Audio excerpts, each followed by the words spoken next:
నిన్న పట్టుకున్న రక్తపింజేరి పాముని అడవిలో అయితే వదిలేశారంట.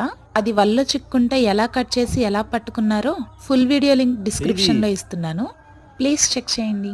ఈ వీడియోలో దాని బుస కూడా క్లియర్ గా వినిపిస్తుంది, చూడండి.